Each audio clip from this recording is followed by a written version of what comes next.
Liberalisation, ये इतना important question है। इंडिया के कोई भी कोर्सेज ले लो, कॉमर्शियल में, सीएस, सीए, लॉ, सब जगह ये वर्ड आपको आएगा, और इकोनॉमिक्स में तो आता ही आता है। पहले ये शॉर्ट नोट आया या 8 मार्क का आ सकता है, दोनों पॉसिबिलिटीज है।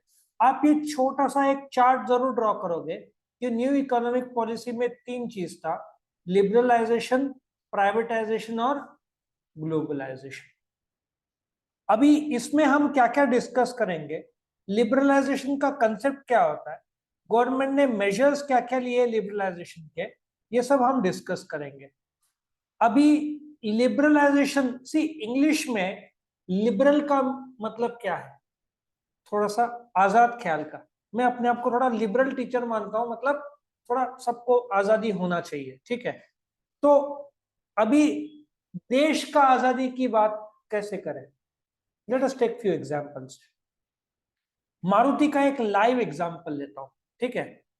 मारुति से पहले का एग्जांपल लेता हूं, बजाज। बजाज को साल में तुम इतने ही स्कूटर्स बना सकते हैं कायदत। स्टील कंपनीज तुम इतने ही टन ये बना सकते थे कायदत।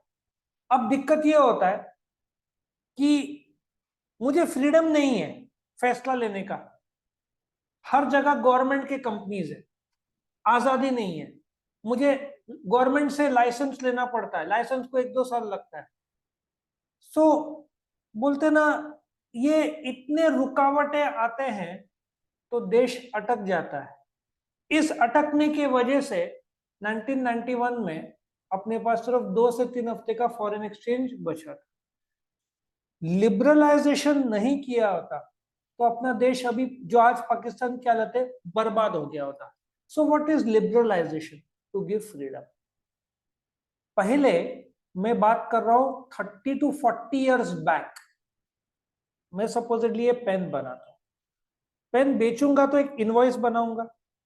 अच्छा, गेट से बाहर जाने के लिए मैं फोन करूंगा एक्साइज, उस समय जीएसटी नहीं था, सेंट्रल एक्साइज था, वो आदमी को, गवर्नमेंट का आदमी, वो आएगा गेट पास, जब साइन करेगा इनवॉइस में, मतलब गवर्नमेंट को भरोसा नहीं था कि लोग टैक्स भर रहे के लिए, तो वो साइन करेगा तभी गुड्स गेट के बाहर जाएगा। बट भारत में हजारों लाखों फैक्ट्रीज है, हर जगह एक्साइज ऑफिसर कैसे पहुंचेगा? पहुंचेगा नहीं तो आप गुड्स छोड़ नहीं सकते, और छोड़ा तो पेनल्टी लगता था, नाम खराब होता था, सील होता था। सो वो वाली बात है। आप एक इमेजिन करो, आप चेन से जकड़े हुए हो, आपको आजादी नहीं है। अपने देश में ये हाल था।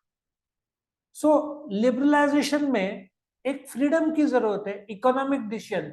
अच्छा, आज बजाज वाले लाखों करोड़ों स्कूटर बनाए, बिकना तो चाहिए पहले। आज इतने ही गाड़ी बनाए जाते हैं जितने बिकते हैं। तुम ज्यादा बना सकते हो, एब्सोल्युटली यस, कौन रोक रहा है तुमको? मैक्सिमम का सर्किट नहीं है, मिनिमम का सर्किट नहीं है, बस तुम टैक्स बराबर भरो। It means producer, consumers and owners of factors of production are free to take decision. मेरे टाइम में कहा कंज्यूमर्स के तौर पर कहा फ्रीडम था। इफ मुझे टेलीफोन चाहिए 5 साल रुको, स्कूटर चाहिए 10 साल का वेटिंग पीरियड, सिलेंडर चाहिए तो होम डिलीवरी नहीं था, सिलेंडर लेके जाओ पुराना और 5 घंटा लाइन में खड़े रहो। इलेक्ट्रिसिटी बिल मुझे लगता है 2 घंटे का लाइन, टेलीफोन बिल 4 घंटे का लाइन, क्योंकि इलेक्ट्रिसिटी अलग अलग जगह था, टेलीफोन एक्सचेंज लिमिटेड है, तो टेलीफोन में बहुत ज्यादा लाइन लगता था। कॉलेज का एडमिशन के टाइम में सवेरे 8 बजे जाओ, दोपहर को 2 बजे, ये पिछले साल तक कॉलेज में चालू था, लाइन में खड़े रहना। अभी ऑनलाइन आने के बाद थोड़ा सुधरा है कि नहीं पता नहीं, शायद अभी भी सुधरा नहीं है। सो प्रोड्यूसर को आजादी चाहिए। आज देखो होम डिलीवरी है, ठीक है, इलेक्ट्रिसिटी बिल ऑनलाइन पे हो सकता है, बजाज के कुछ गाड़ियां आज बुक करो आज डिलीवरी या कल डिलीवरी। हाँ, अभी टोयोटा हाई क्रॉस लॉन्च किया, उसका 1.5 साल का वेटिंग, क्योंकि वो नया लॉन्च किया है तो नहीं मिल पा रहा है। लेकिन वो गवर्नमेंट की वजह से वेटिंग नहीं है, वो डिमांड बहुत ज्यादा है, सप्लाई इतना नहीं है। उस समय गवर्नमेंट का दायरा था, तुम इतना साल में 50,000 स्कूटर बनाओगे, उसके ऊपर एक भी नहीं बना सकते। अब कैपेसिटी है लेकिन नहीं बना सकते। लॉजिक समझ में आ रहा है? वो वाली बात है। तुमको पेपर में 3 घंटे का टाइम है, पर तुम्हारे पास ज्ञान है, तुम 4 घंटे का लिख सकते हो। वैसे कुछ बच्चों का ज्ञान 1.5 घंटे में ही खत्म हो जाता है, पढ़ाई नहीं किया तो, लेकिन तुमको लिमिटेड टाइम दिया। सो गवर्नमेंट ने क्या किया 1991 में, जब कर्जा मांगा आईएमएफ ने, तो आईएमएफ ने बोल दिया आप हर चीज टाइट रखते हो, उसको आजाद करो फिर हम कर्जा देंगे। अब गवर्नमेंट की मजबूरी थी। मैं जब गवर्नमेंट की बात कर रहा हूं तो दो खिलाड़ी थे या दो मेन प्लेयर्स थे। कौन? पीवी नरसिम्हा राव जो प्राइम मिनिस्टर थे, डॉक्टर मनमोहन सिंह जो कि फिनेंस मिनिस्टर थे। तो इन्होंने नया एजुकेशन पॉलिसी लाया 24 जुलाई 1991। उसके तहत उन्होंने क्या लिया? पहला, flexibility of interest rate. Now एक जोक की बात है, सेविंग बैंक का ब्याज दर कितना होना चाहिए वो आरबीआई बताता था, बैंक्स के पास फ्रीडम नहीं था। मतलब आप मेरे पास डिपॉजिट करो, आपको कितना इंटरेस्ट देना है वो बॉस बताएगा, भाई मेरा चॉइस होना चाहिए ना। तो ये जो फ्रीडम है, भाई आज आप स्टेट बैंक ऑफ इंडिया में जाओ तो 3% का ब्याज रहेगा सेविंग्स में, एचडीएफसी में जाओ तो 3.25 3.5 रहेगा, कोऑपरेटिव बैंक में जाओ तो शायद और भी ज्यादा हो। हर एक बैंक का ब्याज दर, इंटरेस्ट रेट्स अलग है। तो तुरंत उन्होंने इंटरेस्ट रेट थोड़ा फ्लेक्सिबल कर दिया। दूसरा, freedom for expansion of industries. अब ये क्या था? यहाँ पे मैंने बोला ना, प्रोडक्शन कैपेसिटी क्या था? लिमिटेड था। मतलब तुमको प्रोडक्शन उतना ही करना है जितना गवर्नमेंट बताएगा। In this new liberalised area, the industries are free to diversify their production capacity. तुम प्रोडक्शन कैपेसिटी तो भी बढ़ा नहीं सकते थे, बढ़ाए होते तो भी बना नहीं सकते थे, क्योंकि तुमको स्कूटर कार का एक लिमिटेड नंबर था जो बनाना था, उससे ज्यादा तुमको लीगली अलाउड नहीं था। मतलब गवर्नमेंट खुद एक्सपांशन रोक रहा था अनजाने में। अब बजाज स्कूटर ही एक स्कूटर था, होंडा तो 1984 के आया, उसके पहले क्या था? बजाज, एलएमएल और वेस्पा, दो तीन तो थे, और इनको भी एक सीमित दायरे में रखा था गवर्नमेंट ने। अब ये लोग चाहकर भी नहीं बढ़ा सकते थे, इसलिए डिमांड 10-10 साल वेटिंग था। बजाज स्कूटर वाले प्रॉफिट भी कर रहे थे, क्योंकि कोई दूसरा प्लेयर बहुत कम थे, तो मनमाना दाम, फिर ब्लैक में डबल ट्रिपल दाम में। तुमको विश्वास नहीं होगा, एक्टिवा जो 40-50 हजार का था, 20 साल, 1 साल का वेटिंग था, तो लोग 5-10 हजार ऊपर देके ब्लैक में ले लेते। उस समय ब्लैक में बिकता था, जो ज्यादा पैसा देगा वो, लेकिन ये इलीगल होता है, ठीक है। तो ब्लैक ऐसे बहुत बढ़ता था। आज industries are free to decide, तुम प्रोडक्शन लिमिट तुम तय करो, जितना बनाना है बेचो, खरीदने वाले भी तो लोग चाहिए। आया समझ में? फिर एमआरटीपी एक्ट था, एमआरटीपी बहुत कड़क एक्ट था, हर जगह पे रोक था, उसको हटा दिया। फिर उसके जगह पे क्या लाया गवर्नमेंट ने? Competition commission. कंपटीशन कमीशन के तहत बोला ठीक है, तुम दूसरों को डाउन करने की कोशिश मत करो। आजकल एप्पल फोल्डेबल फोन्स नहीं लाया, सैमसंग कैसे ट्विटर पे मजाक उड़ाता है, और अभी वन प्लस ने सैमसंग का मजाक उड़ाना शुरू कर दिया। अब इसका वन प्लस ने सैमसंग S23 अल्ट्रा कितने का है? 1,30,000। अभी वन प्लस ने लॉन्च किया कितने का? 60,000 का। 60 वन प्लस 11 कल लॉन्च हुआ ना, तो उन्होंने मजाक क्या उड़ाया? प्राइसिंग। दोनों के कैमरास का परफॉर्मेंस सिमिलर दिखाने की कोशिश होती है, और फिर लोग बोलते हैं कि आपके भाव बहुत ज्यादा है, तो ऐसा एक दूसरे का मजाक। बट न्यूज़पेपर ये सब जगह नहीं चलता। ट्विटर में लोग कर सकते हैं, न्यूज़पेपर में ऐड नहीं डाल सकते, कंपटीशन कमीशन अलाउड नहीं करता। तुम अच्छा टोयोटा में जाओगे ना, तुम बोलोगे कि होंडा अच्छा कार नहीं है, या होंडा टोयोटा से अच्छा है, वो होंडा की बुराई नहीं करेगा, वो अपनी गाड़ी बताएगा। आया समझ में? आप पब्लिकली ह्यूमिलेट नहीं कर सकते लोगों को, न्यूज़पेपर ये सब अलाउड नहीं करते। एमआरटीबी में बहुत सख्त कायदे थे, कंपटीशन कमीशन थोड़ा सा लिबरल ज्यादा है। रिफॉर्म्स टू फेरा, फेरा मैंने स्टडी किया था, फॉरेन एक्सचेंज रेगुलेशन एक्ट, बहुत खतरनाक कायदा था। इलीगल कुछ आता है ना, जैसे तुम आई थिंक दुबई से 50,000 का मुझे लगता है एक लेडीज गोल्ड ला सकता है, नहीं आदमी गोल्ड ला सकता है, और औरत शायद 1 लाख का, ऐसे लिमिट है, उसके ऊपर तुम नहीं ला सकते। इलीगली लाया तो तभी जेल का भी कुछ जगह पे प्राविधान था। मतलब फॉरेन एक्सचेंज इंडिया के बाहर जा रहा है, बाहर से इंडिया में आ रहा है, लीगली ठीक है, बट उसके लिमिट क्रॉस किए तो बहुत स्ट्रिक्ट था, जेल का सुविधा था। फेमा ने फॉरेन एक्सचेंज के लिए फेरा को बंद कर दिया, उसके बजाय फॉरेन एक्सचेंज मैनेजमेंट एक्ट लाया कि तुम अमेरिका के शेयर बाजार में 50 लाख रुपए तक इश्यू कर सकते, कायदे लाए, बट बहुत सारे जगह पे जेल का हटा दिया। नहीं तो लोग, तुमने डॉलर गलती से ज्यादा हो गया, कम ज्यादा हो गया, जेल ज्यादा हो जाता है ना, तो उसको स्ट्रिक्ट कम किया।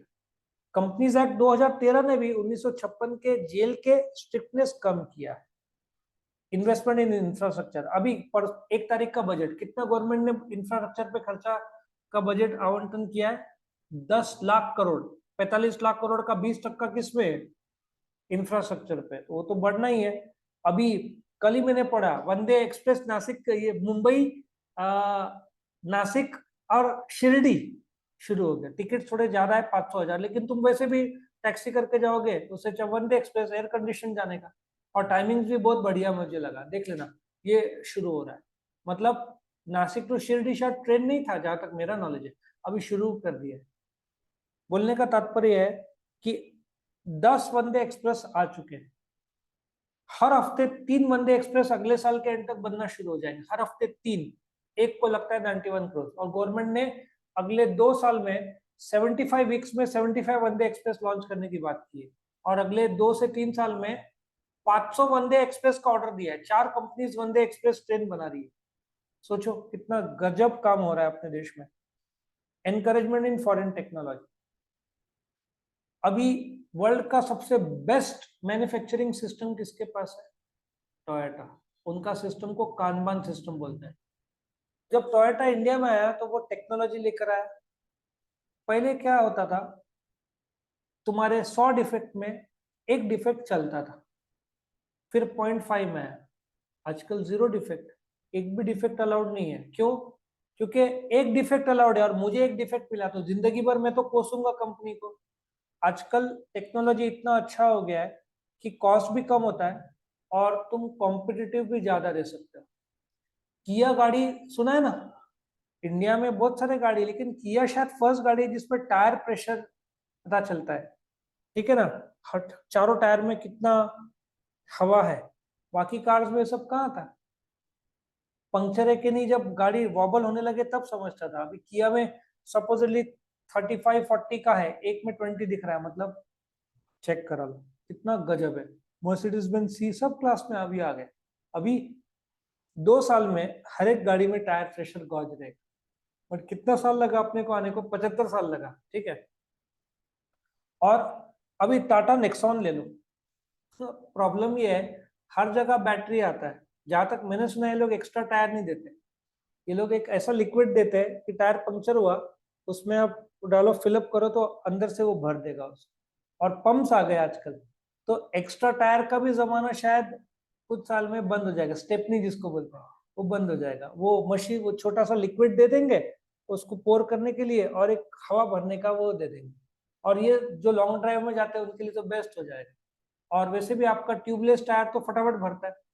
मेरे टाइम में टायर पंक्चर हुआ तो आधे घंटे रहो, अभी 5 मिनट के अंदर क्लियर हो जाता है ना। टेक्नोलॉजी की बात से भी, ये तो स्कैम 92 जब हुआ था तो उसका रिप्लेसमेंट क्या हुआ था? वहां पे एक कंट्रोलर ऑफ कैपिटल इश्यू था, गवर्नमेंट ने उसको बंद कर दिया, उसकी जगह पे क्या लाया? सेबी। आज पूरे शेयर बाजार को कंट्रोल कौन करता है? सेबी करता है। उसका इतना गजब है, कोई ब्रोकर ने, अब मेरे को एक स्टेटमेंट चाहिए था, 1 बार 2 बार 3 बार फोन, चौथी बार मैंने बोला मैं सेबी को लिखता हूँ, 1 घंटे के अंदर सब आ गया डॉक्यूमेंट। उनको पता है सेबी को कंप्लेन किया तो सेबी छोड़ेगा नहीं, फाइन लगाएगा, पेनल्टी लगाएगा। और सेबी के फाइन बहुत कड़क रहते हैं, मतलब कंपनीज एक्ट से भी कड़क फाइन रहते हैं सेबी के। सेबी, और आजकल तो ब्रोकर के लाइसेंसेस ही कैंसिल कर देते हैं सेबी, मतलब तुम ब्रोकर भी नहीं बन पाओगे। और कुछ लोग को तो शेयर बाजार से ही आउट, तुम शेयर बाजार में आ ही नहीं सकते। तो बहुत कड़क है सेबी। तो लिबरलाइजेशन में गवर्नमेंट ने फ्लेक्सिबिलिटी लाया। और देखा जाए तो अभी जैसे गैस कनेक्शन घर पे आ रहे हैं, अभी लिबरलाइजेशन का स्टैंडर्ड ऑफ लिविंग को असर हो रहा है। तुम्हारा लाइफ देखो, घर बैठे बैठे अमेजन से आ जाता है, गैस पाइपलाइन आ जाता है, इलेक्ट्रिसिटी बिल ऑनलाइन पे करो, कॉलेज फीस ऑनलाइन पे करो। सो तुम्हारा लाइफ लिबरलाइजेशन की वजह से कंफर्टेबल बहुत हो गया है। ठीक है। सो ये था लिबरलाइजेशन के बारे में। किसी को कोई डाउट्स है?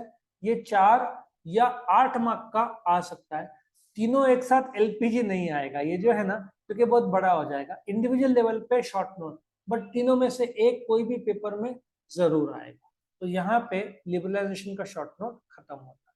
Alright, thank you for watching.